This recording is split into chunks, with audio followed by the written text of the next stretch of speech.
All right. Good morning, everybody.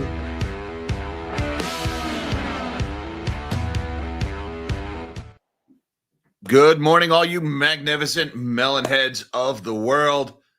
Happy Friday, everybody. Today is Friday, the 13th of June, 2025. And, well, guys, it's another one of those 2020s bingo kind of mornings. Who had the Israelis and the Iranians fighting on their 2020s bingo card, besides freaking everybody?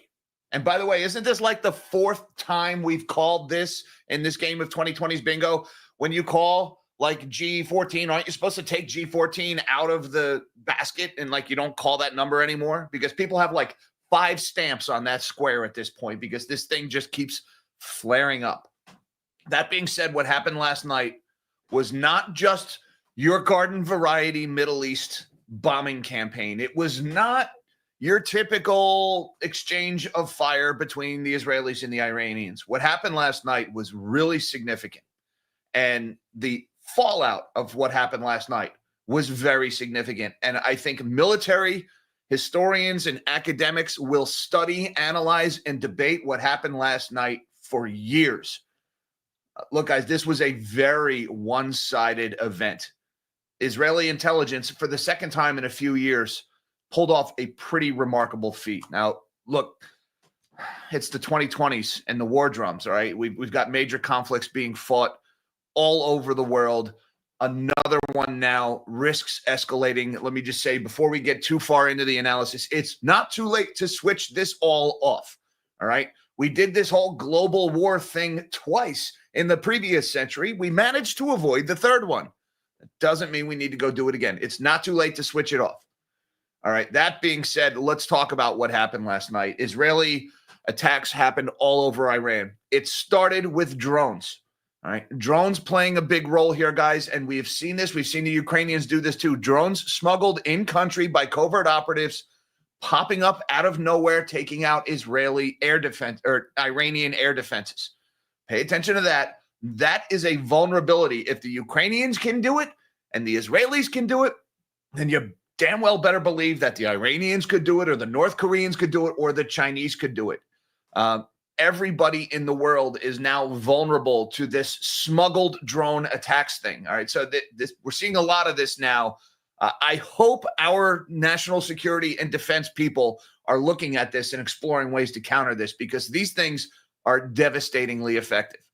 All right. And with the air defenses taken out by these smuggled in drones last night, Israeli warplanes were able to operate with impunity in Iranian airspace last night. They took out Iranians' military leadership.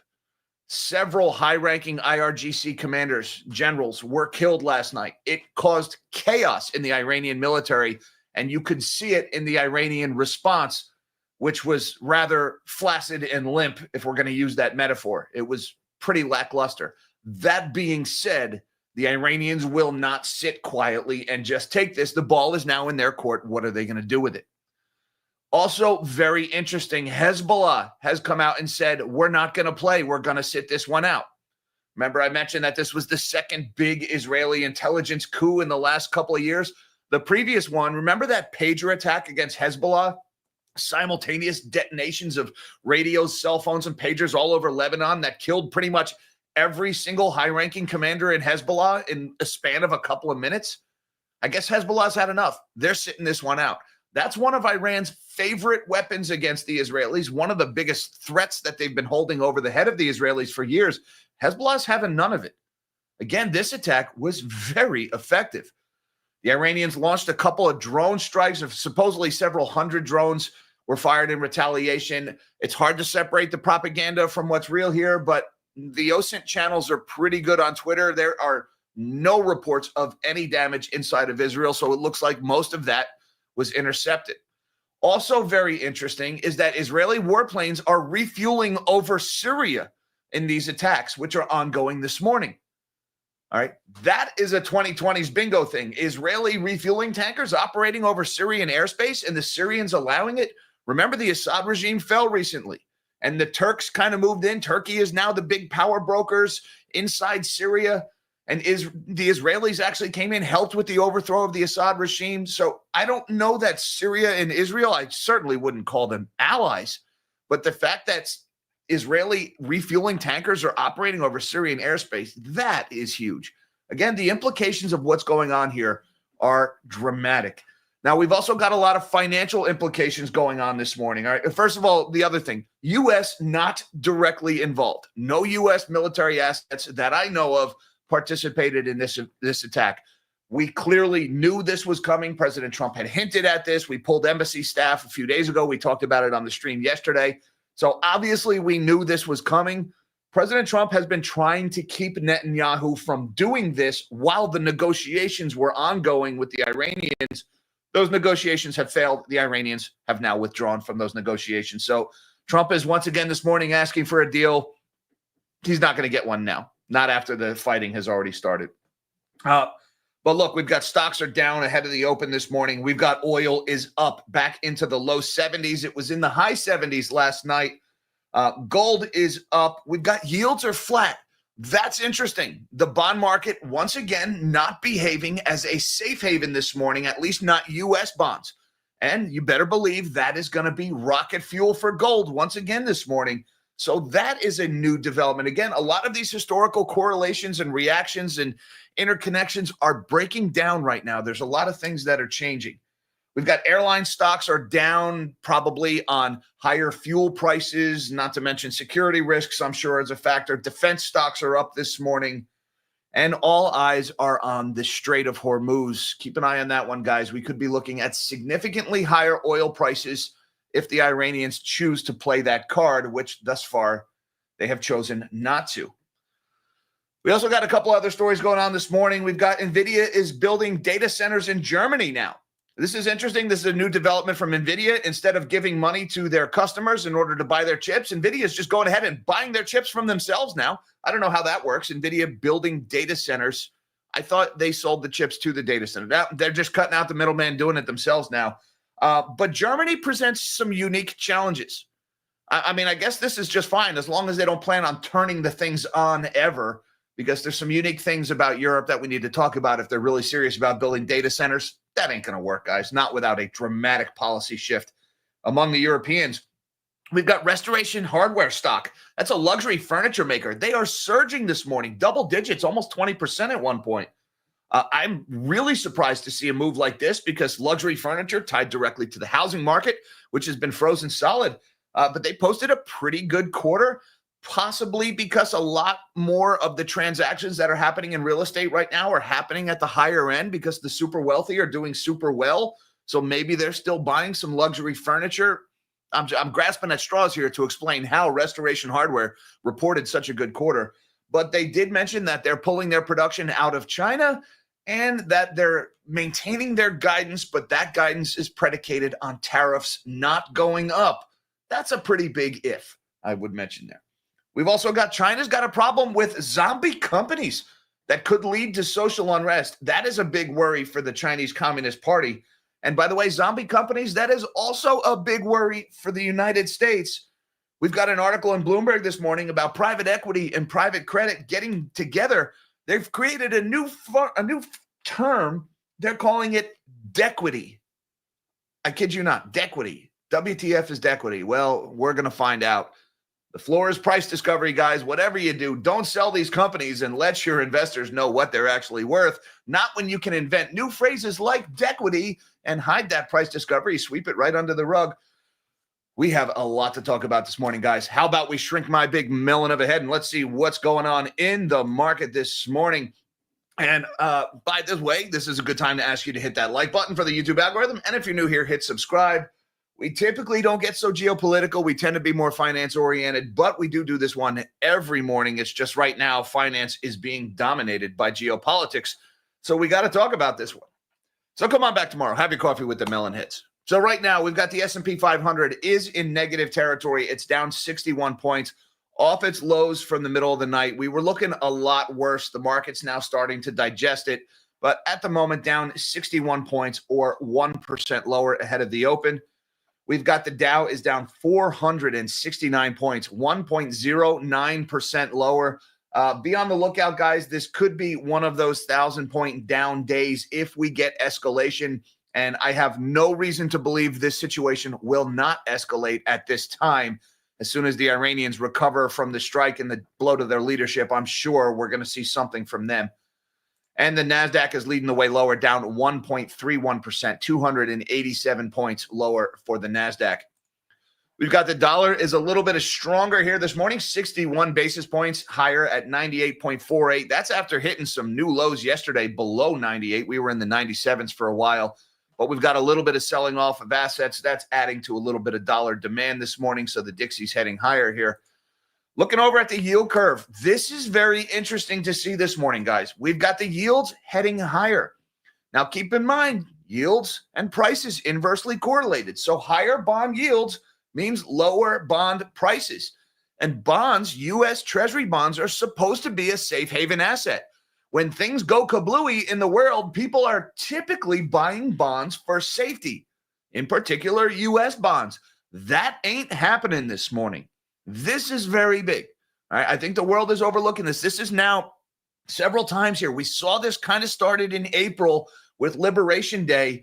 The U.S. Treasury's function as a safe haven asset is breaking down. That is not good if you are Treasury Secretary Scott Bessent and you want lower interest rates in order to finance your 333 plan or whatever it is they're doing there. We're kind of seeing that de-dollarization trade a little bit. Even though the Dixie's a little higher this morning, the money is not flowing into bonds here. The 30-year Treasury, 4.869. That's higher by 2.5 basis points. The 10-year, 4.385, higher by almost 3 basis points. The 2 years at 3.943, higher by 3 points and change, almost 4. And the 1 month is actually a little bit lower here, 4.168. That's lower by 2 basis points. We're possibly looking at a situation here with that 1 month heading a little lower. I think the market is saying, hey, maybe Fed going to cut now. Certainly not in June, but maybe they'll cut over the summer.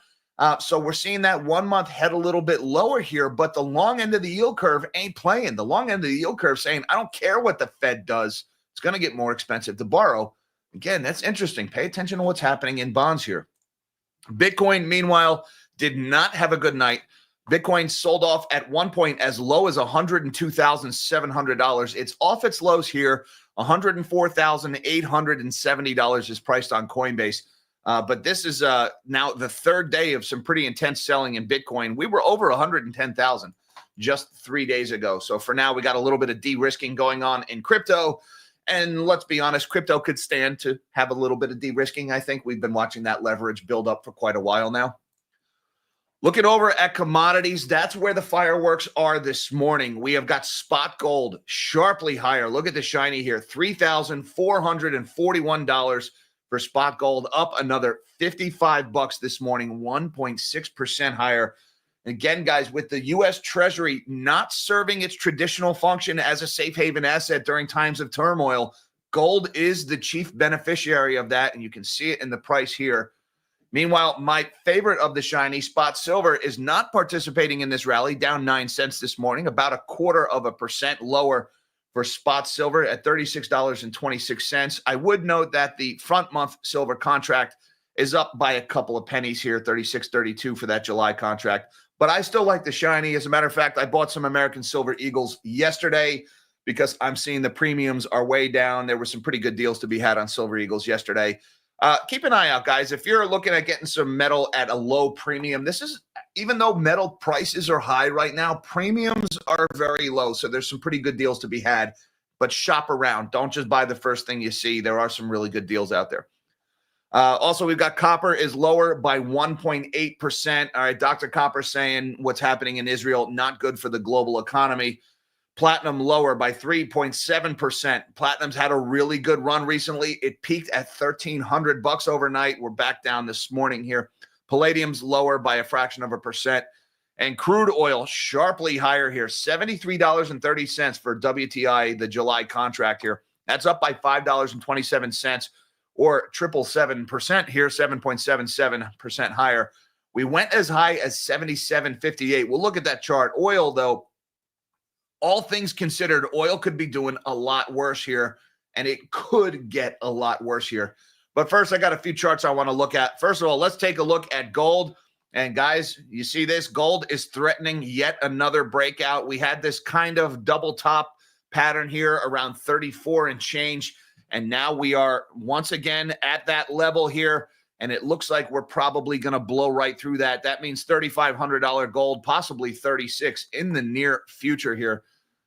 With U.S. Treasuries not serving their safe haven demand, there's really nowhere else in the world to go for perceived safety. And so gold is the beneficiary here. I expect to see gold continue to run. Also, look at the gold to silver ratio. All right, 94.9. We've now seen this rise for 4 or 5 days in a row. Silver had that monster run last week, and we saw the gold to silver ratio coming down rapidly as silver was running. Now we've got silver trading sideways, even down a little bit, but gold is ripping again. So the gold to silver ratio, that coiled spring for silver prices, moving higher once again. Metals looking pretty good here, guys. Also, let's take a look at the oil chart, and you can see here, these are daily candles. Oil reacted very strongly last night to this attack in Iran, although well off its highs. You'll notice we came up as high as 77.57 last night. This is for U.S. WTI futures, the front month contract. Now back down to a more respectable level, but oil getting more expensive here. And it could get a lot more expensive because this is what you need to worry about. And I've talked about this a lot on this channel over the last couple of years. The Strait of Hormuz. All right. This narrow strip of water between Oman and Iran, at its narrowest point, it is 21 nautical miles across. And 20% of the world's oil flows through this very narrow channel. This is the most likely, or I should say, the most severe retaliation we could probably see from the Iranians, at least economically, is if they decide they are going to blockade the Strait of Hormuz. And you better believe they can do it. This whole Red Sea crisis that we saw play out since late 2023 through 2024 with Houthi and the Blowfish firing missiles and drones at civilian shipping. You better believe that was a dry run for the shutting down of the Strait of Hormuz, the Houthis, an Iranian proxy. And you better believe that they were successful. All right. The U.S. military did a fantastic job in the Red Sea. Multiple attacks on U.S. ships. Every one of them was defended. They didn't hit our Navy once. They did manage to knock a few planes into the sea. We had a landing accident. We lost an F-18. We shot down one of our own F-18s, and one fell overboard when a carrier was forced into maneuvers to avoid a missile. But look, guys, I hate to say it, but we bailed on the Red Sea. We pulled our ships out of there because we were wasting ammo. We did not accomplish the mission of securing freedom of navigation through the Bab el-Mandeb Strait. And so the Iranians probably looked at the results in the Red Sea and said, yeah, we got this in the Strait of Hormuz. Now, this is one thing that could potentially draw the United States into the conflict. If the Iranians decide they're going to blockade the Strait of Hormuz, oil's going over $100 like that second. If that happens, you better believe oil futures would fly. Now, Iran would also be shooting themselves in the foot if they do this. They would also be shooting their biggest allies, the Chinese, in the foot if they do this, because China is dependent on Iranian oil, which also flows through the Strait of Hormuz. So would Iran do this? I don't know. Would the U.S. retaliate if Iran did this? Probably. That would probably draw the U.S. into the conflict. And I'm hoping it doesn't, because the U.S. has a lot of oil. I see no reason for United States military to put its sailors' lives on the line, to spend our lives and our treasure in order to defend the oil supply for the freaking Chinese, not when the U.S. is now the biggest producer of energy in the world. I see no reason to do that.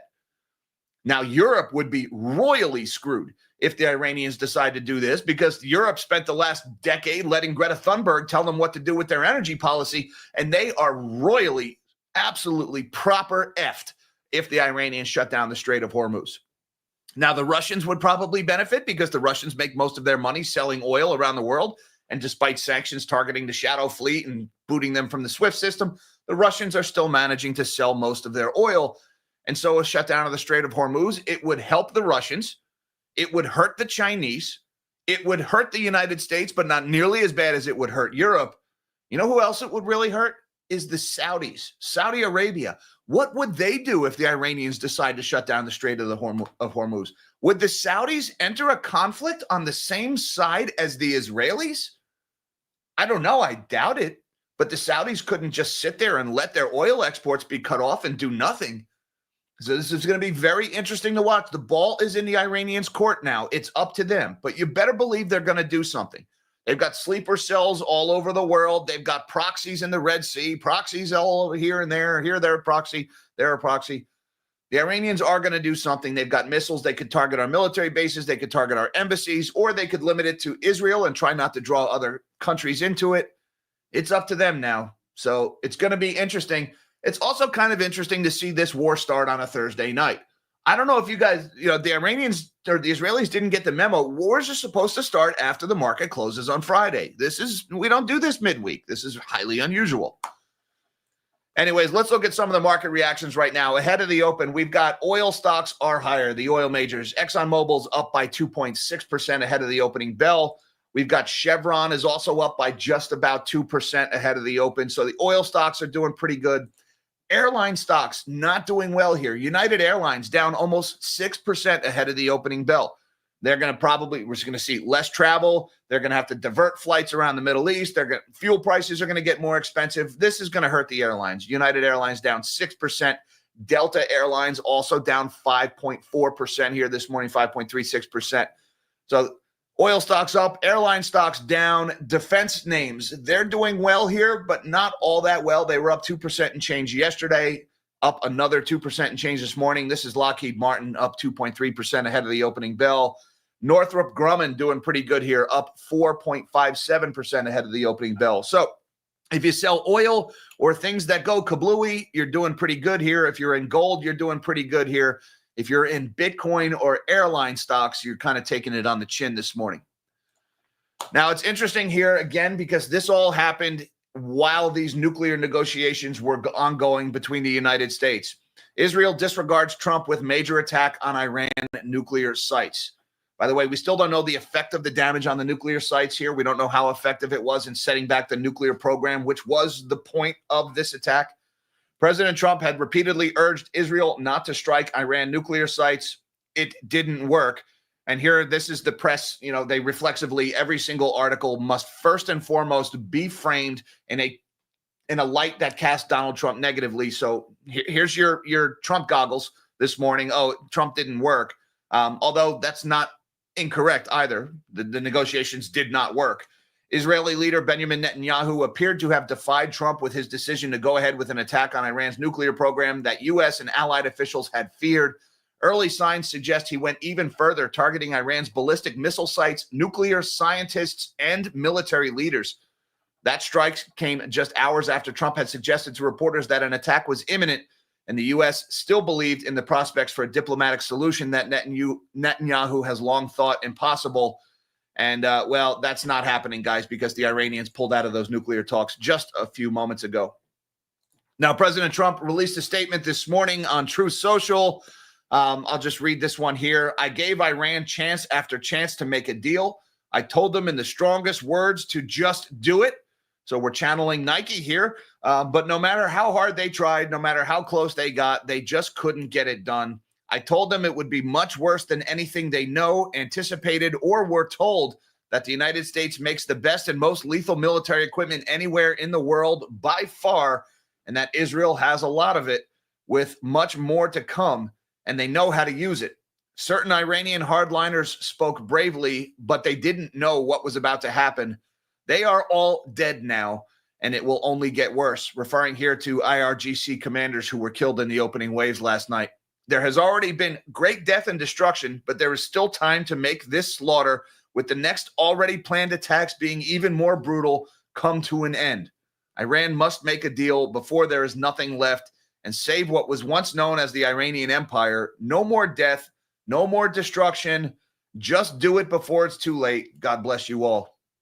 So, an odd combination of saber rattling at the same time calling for peace here, at the same time a little bit of copyright infringement on the Nike Corporation going on. But look, guys, long story short, the Iranian nuclear negotiations failed. The Israelis stepped in and they blew it up. At least 20 senior Iranian commanders were killed in the Israeli attack on Iran, two sources say. We're starting to get reports of this, guys. At least 20 senior Iranian commanders, including the head of the Revolutionary Guard's Aerospace Force commander, I'm not even going to try to pronounce it, were killed in Israel strikes on Iran on Friday, two regional sources told Reuters. Those attacks, let's just call them targeted assassinations of high-level generals in Iran, greatly complicated and degraded any Iranian response, at least in those first few hours to the attack. Also, the Israelis targeted and killed several senior nuclear scientists in this attack. That is worth pointing out. And this one in the Wall Street Journal, Israel smuggled explosive drones into Iran to target weapons.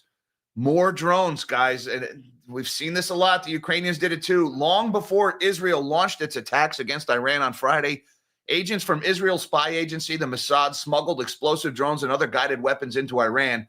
As the attack got underway, Mossad agents on the ground used the drones and other weapons to attack Iran's air defense systems and ballistic missile launchers, helping clear a path for Israel's warplanes and blunting Iran's response, an Israeli security official said.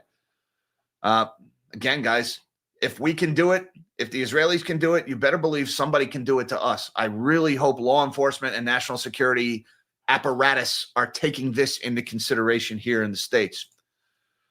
By the way, guys, there is always a lot of propaganda and a lot of BS floating around on the internet whenever something like this happens. Let me just say, I have found over the years that this channel, OSINT Technical, is one of the best. They are skeptics and they filter out a lot of the BS. Very little of the BS gets by these guys. So I'm just going to read you a little bit of their analysis because these guys have been very good over the last few years between Russia and Ukraine and the conflicts in the Middle East. And he's got a pretty remarkable take on what happened last night. Roughly 12 hours into Israel's campaign on Iran, and so far it's been a disaster for the Iranians. Israeli fourth-generation jets, as in non-stealth jets like F-15s, are operating nearly uncontested in Iranian airspace. That goes to show you how effective Israeli intelligence was in getting those drones and operatives smuggled into the country to take out their air defenses before these attacks even happened. Iranian military leadership decimated. They did the same thing to Hezbollah last year. Failure of Iran's missile force to launch an immediate response. Again, the Iranians so far have not been able to muster any kind of counterattack. Israeli Mossad operatives running around launching drones and ATGMs, that's anti-tank guided munitions, such as Javelin missiles, at key Iranian systems. Israeli Air Force generating an immense number of sorties over Iran, with Syria serving as a safe refueling area. Again, take a minute to take stock of that. Israeli warplanes being allowed to refuel over Syria. That is profound. Hezbollah choosing to stay on the sidelines. That is very profound. Hezbollah is a massive military force, but their leadership was wiped out by that pager attack and several other attacks in Lebanon earlier last year. This is really remarkable what the Israelis have pulled off here, guys. I mean, take away your predispositions, your pre-existing political leanings, and whatever your thoughts are on the Israeli-Iranian conflict, and just look at this pragmatically from a military perspective. This was a totally one-sided story here. Multiple senior nuclear scientists killed. Natanz, referring to the nuclear enrichment program in Iran, burning after multiple rounds of strikes hit the facility. It's worth pointing out yet we don't know how effective these strikes were at taking out the Iranian nuclear programs. Those are underground hardened facilities, so we just don't know if this worked or not. Key Israeli strikes in the opening seconds of the air war knocked Iran back. The death of senior leaders, including General Salami, and most of the IRGC Air Force staff, likely hampered immediate efforts to respond. Israel was then able to target Iranian missile systems. Iran still has a deep supply of munitions and retains key capabilities to strike Israel, and they likely will in the coming hours and days. At the same time, those capabilities are being degraded. Again, guys, the ball is in Iran's court here. It's not to say this is over by any stretch of the imagination. The Iranians will be counterattacking. It's just a matter of how bad, what are they able to do? What do they hit? Do they go after the oil market, shut down the Strait of Hormuz? How do the Saudis react? How does the U.S. react if that happens? A lot of things are up in the air right now. All right, switching gears to some other stories going on in the world this morning. Deutsch Telecom and Nvidia to build AI cloud for industry in Germany. All right, Jensen Huang has been making the tour in Europe. He's trying to build more data centers in Europe. So let's see how that's going for him. Deutsche Telekom and Nvidia will join forces to build an industrial artificial intelligence cloud for European manufacturers in Germany, the first of its kind, the company said on Friday. Implementation of the industrial AI cloud is to take place by 2026 at the latest, they said in a statement. Nvidia will supply 10,000 chips for the site, while Deutsche Telekom will provide infrastructure and be responsible for data centers, operations, sales, security, and AI solutions, the statement said. All right, first things first. Note the number 10,000. Seems like a big number, but it ain't. Most of the data centers that are being built in the United States use chips in numbering in the hundreds of thousands. All right, even Elon Musk, who's known to overpromise and make grand statements, he's talked about building data centers with 1 million chips in them. Oh, they're going to be so big. This is a very small data center that NVIDIA is talking about building in Germany. All right, now the other thing I would point out is the funny thing about data centers is they use a lot of power. And we're talking about Germany here, guys. You guys may have noticed European power markets, the European power grid, it's rather crap, rather doo-doo. There is no way the European grid infrastructure can support the kind of build out that data centers have been doing here in the States and in other countries. There's no way they can do it. What are they going to power them with? Greta's solar panels and windmills? Good luck. It just ain't going to work. I mean, keep in mind, what are we, about a month removed from a power outage that took down half of Europe just a few days ago, the Spain and Portugal power outage? So I'm highly skeptical of these stories. I'm very skeptical of a lot of AI stories. I just don't think Germany's going to be able to power this, and that's why this is such a small data center. They're talking about 10,000 chips here. So NVIDIA, they're kind of grasping at straws here. They're trying to sell these chips to governments. We'll see how it works. Restoration Hardware, slammed by tariffs. In April, they're now rallying. Here's why. This is pretty interesting. This one really caught me by surprise. Restoration Hardware sells luxury furniture, and their stock is booming this morning. In April, when President Trump announced his vast new Liberation Day tariffs, investors liberated shares of luxury furniture chain Restoration Hardware from their portfolios. But on Thursday, they went on a buying spree, sending the stock up some 20% after hours, after the retailer reported a surprise adjusted profit during the first quarter, kept its full-year outlook, and said it was moving more furniture production out of China. By the way, that is the second story in 2 days where a company is talking about moving their production out of China. All right, look, I know the tariffs have been off again, on again, and, they're going to 145%, no, 10%, no, 55, no, 45. Whatever it is, that uncertainty, people are getting out of China. While we expect a higher risk business environment for the year due to the uncertainty caused by tariffs, market volatility, inflation risk, and an increasing level of global discord, we believe it's important to separate the signal from the noise, said CEO Gary Friedman. He said that the chain has been operating in the worst housing market in nearly 50 years, noting that fewer existing homes were sold last year than in 1978, when the U.S. population was much smaller. Despite that fact, we are performing at a level most would expect in a robust housing market. Restoration Hardware reported adjusted earnings per share of 13 cents, compared with forecasts for a loss of 9 cents. I got to emphasize, though, that is adjusted earnings per share. Sometimes you got to look a little deeper at those adjustments. Maybe there's an explanation for that. Sales, meanwhile, rose 12% year over year to $814 million. Wall Street expected $819 million. So you had a little bit of a miss on sales, even though adjusted earnings was a beat. Restoration Hardware stuck with its full-year outlook, which rests on the assumption that the existing tariffs the U.S. has placed on other nations won't change. That is a very big assumption. The company forecasts sales growth of 8 to 10% for the second quarter. However, Friedman said the company was delaying the launch of a new concept set for the second half of this year to next spring, when there might be more certainty regarding tariffs. And that is something that they definitely don't have right now, is certainty. Restoration Hardware stock higher by 24% this morning. This thing is ripping. Now, it's worth pointing out, let's look at a 6-month chart here. On April 2nd, this thing was trading around $246. So we're still below the Liberation Day levels here, guys, but one heck of a run happening this morning for Restoration Hardware, up high double digits. Meanwhile, we've got China is forced to keep unprofitable firms alive to save jobs and avoid unrest. All right, the CCP has a big problem here, guys. Zombie companies, and this isn't so much a problem as it is a dilemma. It's a choice between two bad outcomes. On the factory, let's skip through some of this here. All right, what we're looking at in this chart is China's industrial sector plagued by worsening profitability. These are yearly candles shown on this chart. They're talking about the share of loss-making firms are at the highest level since 2021. All right, more than 22.8% of Chinese industrial firms are currently operating at a loss. And that means that the government is subsidizing them. The new reality has saddled China with the most loss-making industrial companies since 2001, the tail end of that earlier period of reform. Local leaders laden in debt are rolling out tax breaks and subsidies for companies in a bid to stave off the double whammy of job and revenue losses.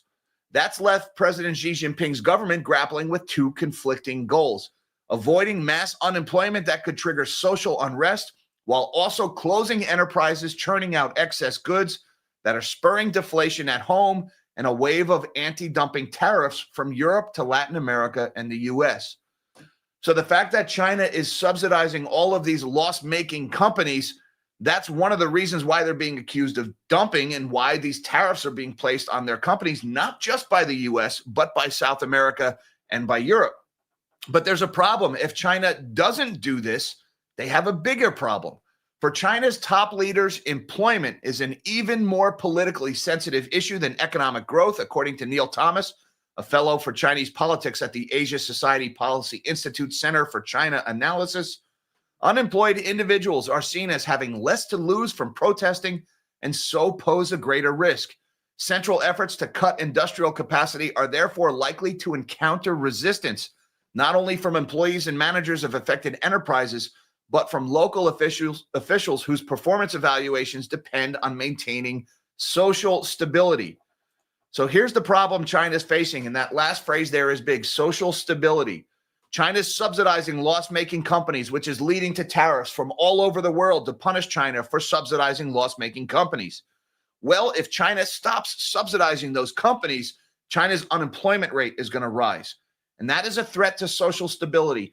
That is a huge problem in China, because in China, there is no vote the bums out. You have single party rule. You've had it there for decades now, which means when people get pissed off, they get violent. There's no one to turn to. They have no outlet, no voting booth to go into to voice their displeasure. Even though both parties suck here in the States, it still feels like we're sending a middle finger to Washington when we vote out the incumbent party. China doesn't have that.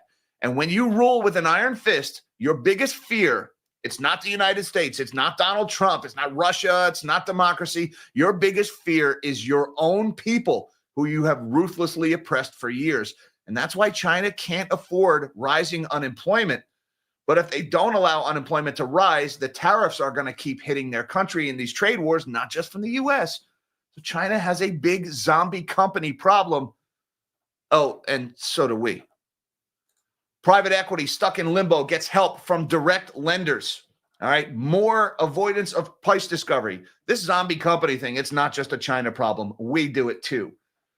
As private equity firms struggle to sell companies they own and return cash to investors, their counterparts in the world of private credit are offering special loans to tide them over. Direct lending arms at shops from Ares Management to Neuberger and even private equity titan KKR have all launched what some are calling dequity funds to convey the presence of both debt and equity to the tune of $30 billion industry-wide since 2023, according to data compiled by Preqin. Demand for this type of stopgap financing has soared even more lately as cash-strapped private equity firms face a prolonged deal drought. Higher borrowing costs as well as erratic U.S. trade policies have made it harder for corporate buyers to appraise the value of potential targets for sponsors to figure out how public stock offerings will go. In other words, there's no price discovery and they can't take these companies public because they're afraid to find out what they're worth. That's left PE firms saddled with their portfolio companies longer than they had planned, creating a situation where they don't have enough money to distribute to their limited partners. In other words, they have no profits to pay to their investors, and their investors are like, hey, yo, you promised me a yield. Where's my yield? They don't have any. So they're borrowing money to create the illusion of profitability. We are quite busy, said JT Munch, managing director at Neuberger, who works on this type of financing. In today's market, private equity firms aren't always able to sell a controlling stake in a business at a valuation they like. As a result, they're willing to get creative and consider hybrid solutions as a way to return capital to limited partners. In other words, they are lying about what their holdings are worth. They are borrowing money or issuing new investment vehicles to raise money to pay profits to old investors. Well, gosh, that sounds a lot like a Ponzi scheme, probably because it is. Private equity is doing some really sleazy stuff, and they just keep coming up with new terms. They're calling it payment in kind. They're calling them net asset value financing, and now dequity. It's all the same thing, guys. They are avoiding price discovery because they're afraid to find out what their holdings are worth. Be careful. Don't let your guy park you in private credit, guys. They are trying to get this stuff marketed to retail investors because they need an out and nobody else is buying. They might say we're democratizing private markets. They're looking for bag holders. And I just want to say thank you very much to Robert Feeds the Machine. Thank you, Robert, for supporting the channel. It says the military-industrial complex is presently busy developing fentanyl-laced piss aerosol to harass short sellers. You're on your own, Jack. Fentanyl-laced piss aerosol. All right, there is a 2020s bingo that has not yet been called, but let's not rule it out, guys. We have got almost 5 years left of this decade. What's the worst that could happen? Maybe fentanyl-laced piss aerosol. Wow, that is a mouthful. Thank you, Robert, for both the support of the channel and the visuals this morning. Appreciate it, brother. Chris Bot. What's going on, Chris Bot? He says, ice cream money for your mini-me's broken wing. Thank you so much, Chris Bot. I appreciate that so much. Look, guys, just a heads up. I have to move the Friday Zoom that we normally do at 2 p.m. today. I mentioned this yesterday. We got to move it because I'm in and out of doctors all week. My mini-me fell off her scooter, broke her arm pretty bad last Friday. It was a miserable weekend for the family. She is doing better now.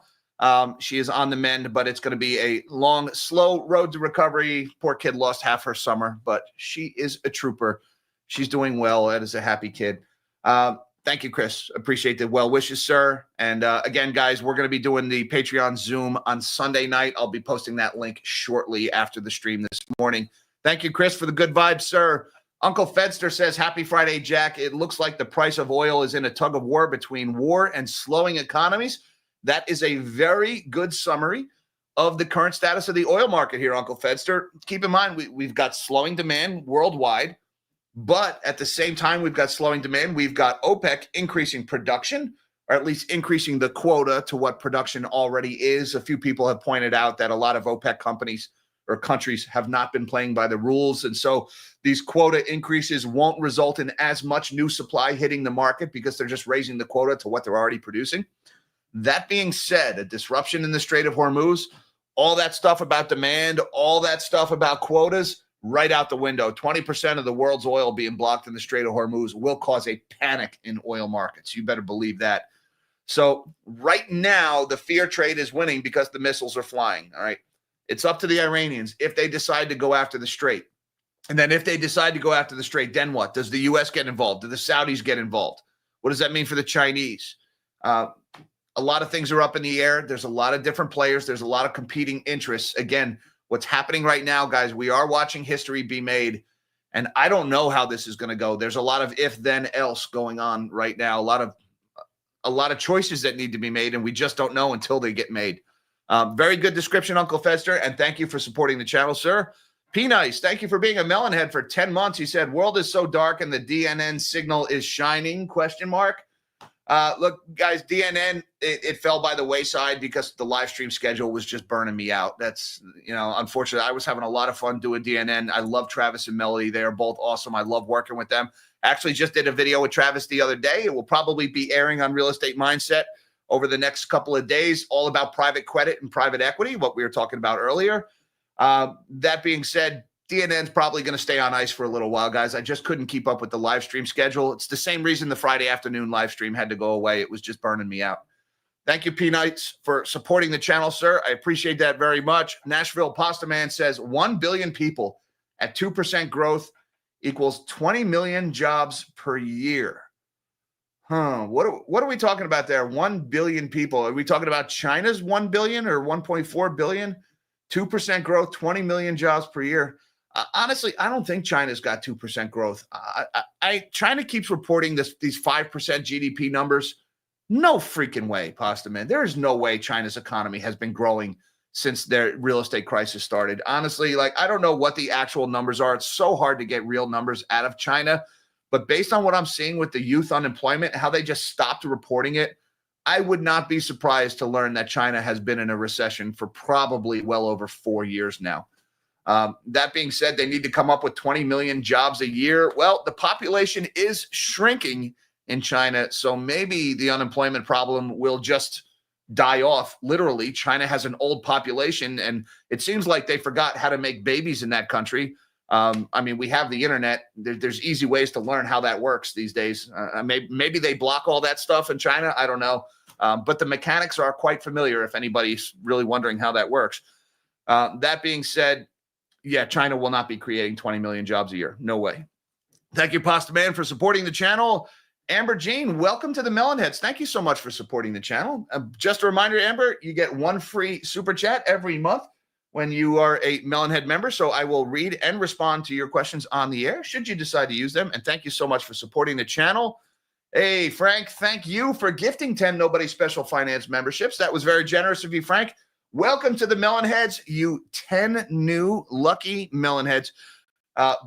Feel free to say thank you to Frank in the comments. And again, guys, feel free to use those memberships. You get a free super chat every month. I will read and respond at the end of the live stream. Thanks again, Frank. Appreciate the good vibes. Look, guys, there's still time to switch it off. The missiles and the bombs are flying. There's still time to stop it. All right. But that being said, history is being made here. Last night was one for the record books. Thank you so much for the super chats, for the support of the channel. Thank you, everybody, for having your coffee with the Melonheads. I appreciate that very much. Don't forget that like and subscribe button on the way out. Also, hi, Mom. Hi, Dad. I love you guys. Just one last reminder, we're moving soon to Sunday night this week for you magnanimous Melonheads and everybody else. Until next time, live small and dream big.